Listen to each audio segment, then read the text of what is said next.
Ce n'est un secret pour personne.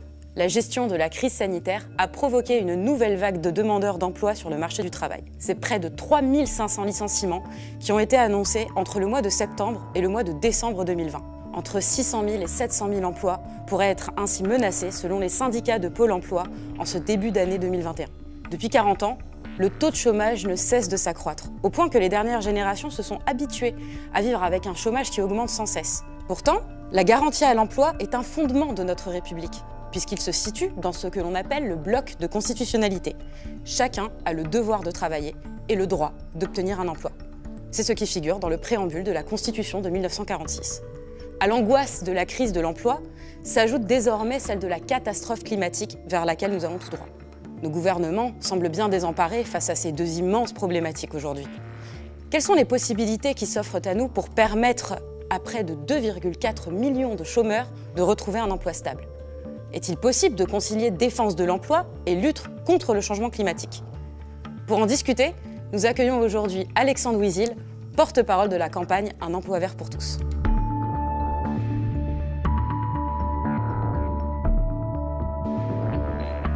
Bonjour Alexandre Ouizil. Bonjour. Alors Alexandre Ouizil, vous êtes maître de conférences en économie à Sciences Po, président du think tank Hémisphère Gauche, élu local dans les Hauts-de-France. Vous êtes également l'auteur de Politiques économiques, paru en 2017, et vous êtes à l'initiative d'une pétition pour une garantie à l'emploi vert. Est-ce que vous pouvez nous présenter rapidement ce projet ? Oui, bien sûr, je vais vous présenter ce projet. D'abord, vous dire qu'on part d'une situation qui est pour nous absurde. On indemnise aujourd'hui des gens à être malheureux chez eux alors qu'ils pourraient être dehors à contribuer au bien commun. Qu'on est dans une situation, c'est ce que vous avez dit en introduction, où il y a une transition écologique à faire, que cette transition écologique elle va impliquer de prendre de l'énergie carbonée et de la transformer en énergie humaine et donc de décarboner notre économie. Et donc on part de cette situation qui est absurde. Alors notre projet, il est simple, il est clair, c'est de créer 1 million d'emplois verts dans ce pays. 1 million d'emplois verts. Alors quel est le public qu'on cible d'abord? Le public qu'on cible, c'est les gens qui sont privés d'emploi depuis plus d'1 an. Pourquoi?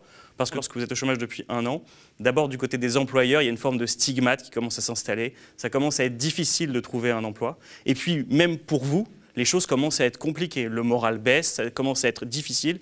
Et donc on a décidé de cibler les chômeurs de longue durée, les gens qui sont privés d'emploi depuis plus d'1 an. Maintenant, pour quels emplois? Quels sont les emplois qui sont visés par les emplois verts? Ce sont tous les emplois de la transition écologique. C'est l'agroécologie, c'est le maraîchage, c'est tous les emplois de l'économie circulaire, c'est-à-dire les réparateurs d'objets du quotidien, les récupérateurs de matériaux rares. C'est tous ces métiers-là, les métiers de valorisation de la nature, comme des gardes forestiers, des gardes côtiers. Donc c'est tous ces gens qui peuvent contribuer à décarboner notre économie et qui aujourd'hui sont des emplois qui sont souvent absents de nos territoires. Et on fait tout ça, juste pour finir un mot sur le coût de la mesure, une mesure qui est peu chère par rapport à ce qui existe et ce qui a été fait en matière de politique de l'emploi. Nous, un emploi vert pour tous, créer 1 million d'emplois, ça coûte, on l'a calculé, entre 20 et 30 milliards d'euros. Le CICE, donc ça veut dire 20 000 euros par emploi. Le CICE, c'est 280 000 euros par emploi créé. Donc on propose une mesure qui permet de sortir des sociétés de chômage de masse, qui abîment le corps social, et on propose de le faire avec un financement qui est possible pour les finances publiques. Et c'est quoi exactement un emploi vert ?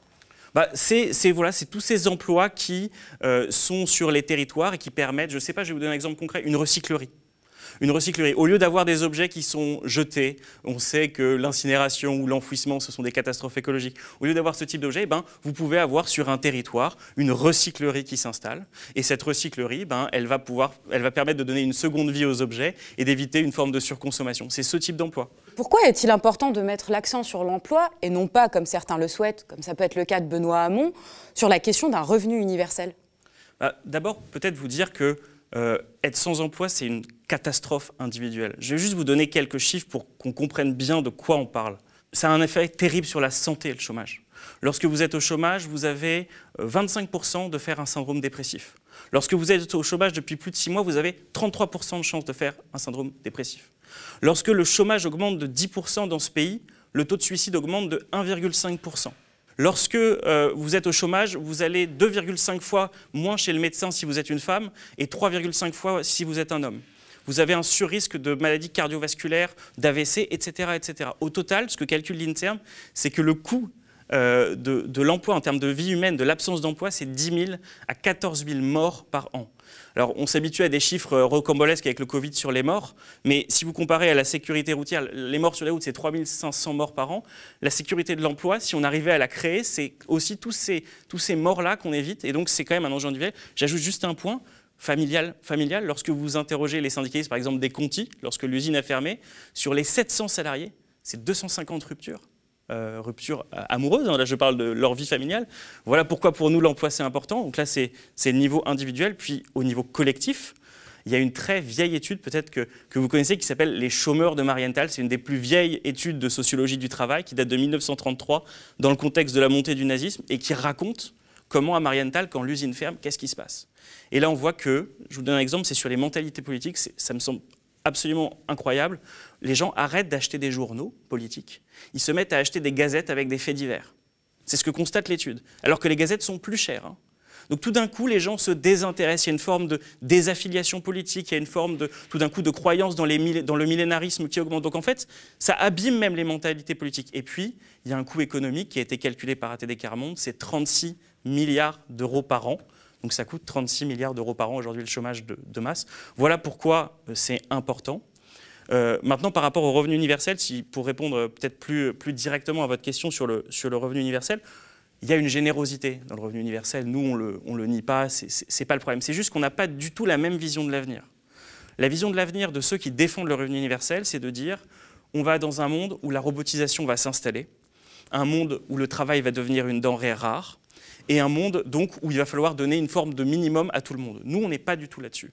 Nous, on pense que l'avenir, ce n'est pas un avenir comme ça qui se dessine, c'est plutôt un avenir où on doit faire la transition écologique, où on a besoin de tout le monde pour réussir cette transition écologique, et où, au contraire, il va y avoir des emplois qui vont se recréer avec de l'intensité en travail, ce que je disais au début, qui va augmenter.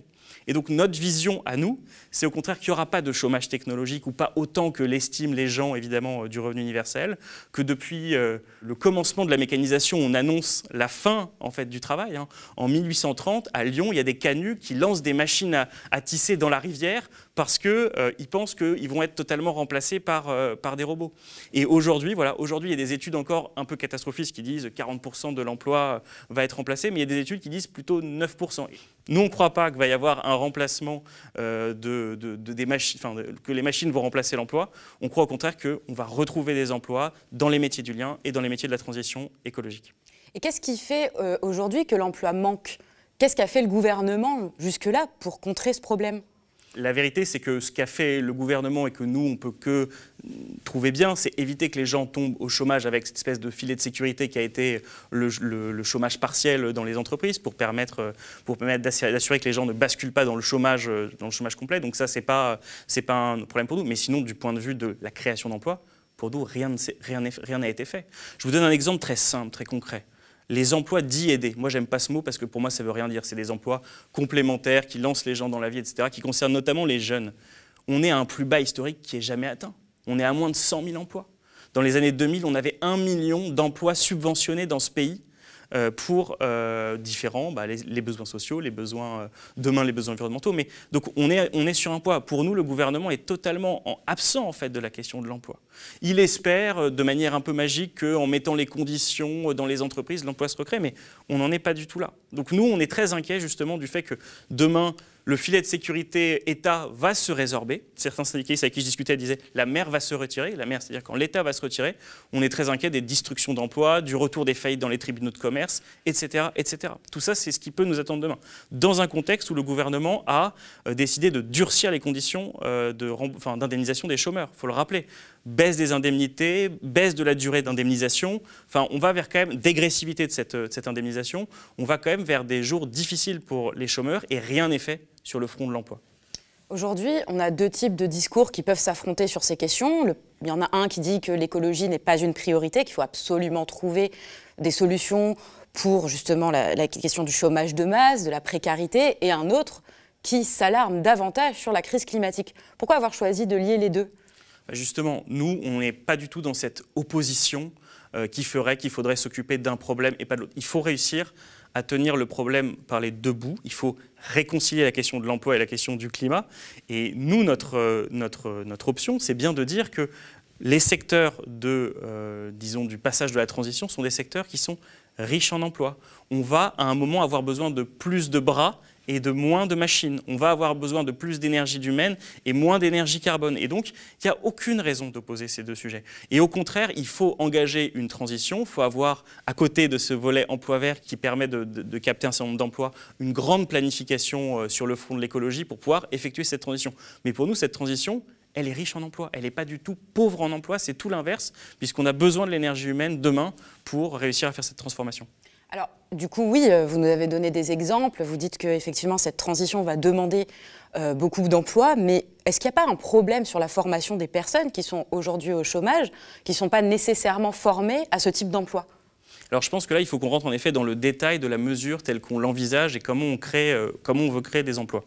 Au cœur de notre mesure des emplois verts pour tous, emploisvertspourtous.fr pour la pétition si vous voulez découvrir la mesure et signer, au cœur de cette proposition, il y a un dispositif qui s'appelle le comité local de l'emploi. C'est un lieu dans lequel sont réunis les élus locaux, les employeurs privés, les gens de l'insertion, les organisations syndicales, et sur chaque territoire. Sur chaque territoire, les besoins non couverts sont identifiés par ce comité local. Ici, on a tel besoin, dans tel territoire, c'est différent. Et on identifie également les personnes de longue durée qui sont sur le territoire. Et on fait se rencontrer les deux, c'est-à-dire que c'est ce qui se passe sur l'expérimentation territoire zéro chômeur de longue durée.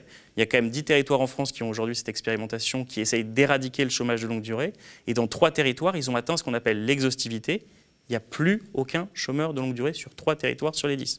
Donc nous, ce qu'on propose, c'est de généraliser ça et de faire en sorte de faire se rencontrer les besoins sociaux, les besoins du territoire et les compétences des chômeurs. Maintenant, vous avez raison, il y aura sans doute des cas de figure où il faudra faire entrer en formation des gens pour réussir à faire coller ces besoins et les emplois non pourvus du territoire. Donc évidemment, il y a un volet formation qu'il faut prendre en compte, mais c'est l'objet aussi des réflexions qu'on est en train de continuer de mener, Hémisphère Gauche et avec l'Institut Rousseau, avec qui on a lancé ce projet. Alors c'est quand même très ambitieux de trouver de l'emploi à près de 1 million de personnes. Concrètement, comment est-ce que vous allez réussir là où les pouvoirs publics ont totalement échoué ? En fait, tout le monde n'a pas échoué. L'exemple que je vous donnais de territoire zéro chômeur, c'est de cette expérimentation qui est en cours, c'est bien de montrer que sur certains territoires, lorsqu'on décide que la lutte contre le chômage est la priorité, et donc de faire revenir les gens qui sont au chômage depuis plus d'1 an est la priorité sur un territoire, on y parvient. C'est-à-dire que c'est juste qu'il faut décréter la mobilisation nationale et il faut un financement public fort de l'État qui permet à chaque territoire d'aller embaucher les gens. Moi, je veux dire, je suis élu local, je le dis très simplement. Vous me donnez demain 4-5 emplois pour ma commune supplémentaires, je sais que je peux mettre quelqu'un en plus aux espaces verts parce qu'on en a besoin, parce que les villes sont sales. Je vais mettre quelqu'un en plus qui va être un ambassadeur du tri pour que les gens fassent moins d'erreurs dans le tri des déchets et donc ça accompagne la transition. Je vais avoir besoin d'un animateur de plus dans un centre social. Vous voyez, donc en fait, nous on pense que le travail est là en quantité inépuisable. Il n'y a pas de problème, il y a besoin d'emplois. Ce qu'il faut, c'est qu'il y ait une volonté publique, un financement. Et nous, on le dit, ce n'est pas une mesure extrémiste, très chère. C'est une mesure simple qui coûte 1% du PIB. 1% du PIB. 20 milliards d'euros par an dans un océan de dépenses publiques qui est de 1000 milliards par an. 20 milliards pour 1 million de demandeurs d'emploi. 20 milliards d'euros par an pour 1 million de demandeurs d'emploi. Donc voilà, dans l'océan des dépenses publiques, c'est un petit effort. Ça veut juste dire changer complètement de braquet. Pour l'instant, quel est le choix qui a été fait? C'est de dire on baisse les cotisations sociales et on voit comment ça réagit dans les entreprises. On voit si ça permet de créer de l'emploi. On se retrouve avec une situation où les études d'impact nous montrent que le CICE ne permet de créer que le coût d'un emploi pour le CICE, c'est 280 000 euros. Nous, on dit changeons de philosophie. Créons directement via les entrepreneurs de l'économie sociale et solidaire, via le dispositif qu'on vient d'évoquer de comité local de l'emploi, via les emplois dits aidés mais verts, créons des emplois directement, plus directement, et ça on peut le faire, et ça coûte finalement beaucoup, beaucoup moins cher. Et c'est ça qu'on veut défendre avec Emploi vert pour tous. Du coup, le projet d'emploi vert garantirait non seulement des emplois qui permettent la valorisation de l'écologie, mais aussi des emplois qui sont stables. Oui, c'est ça qui est intéressant, c'est que ce ne sont pas des emplois en CDD ou d'intérimaires. L'objectif du projet Emploi vert, c'est d'offrir à chacun des CDI, donc des emplois stables et qui sont pérennes. pour quand même faire un petit peu un point sur la situation de l'emploi dans notre pays, qui est quand même intéressante en termes de qualité. On voit de plus en plus que le marché du travail, ce qu'on appelle le marché du travail, est de plus en plus dual. C'est-à-dire que vous avez un espèce de môle central qui est en train de se réduire, où il y a des gens qui sont en CDI, qui sont dans un emploi où ils ont une visibilité, ou qui sont des fonctionnaires sous statut, qui, eux, sont dans une situation qui est confortable et qui est saine, qui est bonne. Et puis vous avez des gens qui sont autour, qui de plus en plus sont en situation extrêmement difficile. La part de gens qui sont dans des emplois à temps non complet ou à durée déterminée, elle est passée en 20 ans, entre 1990 et 2020, elle est passée de 10 à 15% dans les pays de la zone euro. Donc il y a une dégradation de la qualité de l'emploi, dégradation qui va concerner beaucoup les travailleurs peu qualifiés. D'ailleurs, il faut quand même signaler que notre projet d'emploi vert, il va aussi permettre de cibler ça. Parce que si vous voulez, quand vous êtes diplômé du supérieur, la possibilité que vous soyez au chômage, elle est très faible. Pour un diplômé du supérieur, le taux de chômage, il est de 5,5% en France. On est presque à un niveau de chômage frictionnel. Alors bien sûr, il y a chômage frictionnel ? Chômage frictionnel, c'est le chômage résiduel qui fait que les gens changent de boulot de temps en temps. Et donc forcément, il y a toujours un peu de chômage parce que dans l'intervalle, les gens se retrouvent au chômage. Disons que quand vous êtes diplômé du supérieur, sauf certaines filières, je ne veux pas évidemment faire de généralité, vous avez un taux de chômage qui est faible, qui est de l'ordre de 5%. Lorsque vous avez pour niveau, disons, de diplôme le brevet, votre taux de chômage, il est de 15 à 16%. 15 à 16%. Donc il y a toute une frange de la population qui se retrouve très exposée au risque chômage. Très exposée. Et elle l'est d'autant plus que, si vous voulez, les boulots stables d'ouvriers d'hier, avec la désindustrialisation, avec la mondialisation, eh bien, ils sont plutôt vrillés vers des boulots précaires, uberisés, de livreurs, de chauffeurs, etc. Et donc en fait, tous ces boulots qui étaient stables pour aussi des gens avec des niveaux de qualification plus faibles, qu'on appelait les OS, les ouvriers spécialisés à l'époque, tous ces métiers-là, ils ont disparu. Donc aussi dire que oui, avec Employeurs pour tous, on cherche aussi à cibler ces gens qui aujourd'hui sont dans des métiers périphériques, des métiers qui leur donnent pas vraiment de visibilité sur l'avenir et pour lesquels il est difficile de construire, d'avoir un logement, de demander un prêt, etc., etc. Donc tous ces gens qui sont autour de l'emploi stable et qui jamais ne parviennent à l'atteindre en fait quelque part. Merci beaucoup Alexandre Ouizil. C'est la fin de notre émission L'Instant Éco. Si le projet de garantie à l'emploi vert vous a convaincu, n'hésitez pas à aller regarder la pétition en barre d'infos. Si l'émission vous a plu, partagez-la sur les réseaux sociaux. Pour soutenir l'information indépendante, devenez sociaux, faites un don aux médias et à bientôt. Chaque jour, nous mesurons la catastrophe des politiques néolibérales en œuvre depuis près de 40 ans. Austérité, chômage de masse, crise. Les premiers touchés par ces politiques sont les travailleurs, les citoyens, les familles, vous. Pour changer les choses, il est impératif de nous réarmer, de comprendre les outils des puissants. Aux médias, nous voulons donner la parole à ceux que les médias traditionnels ignorent. Économistes hétérodoxes, journalistes, essayistes. C'est avec eux que nous pouvons comprendre le monde d'aujourd'hui et ses failles pour pouvoir construire le monde de demain. Le média change, se transforme et devient une SKIC, une société coopérative d'intérêt collectif pour nous permettre de continuer ces émissions d'analyse en toute indépendance. Rejoignez la coopérative du média pour que nous puissions ensemble reprendre notre destin en main contre des politiques économiques de pensée unique. Rejoignez la première coopérative audiovisuelle de France.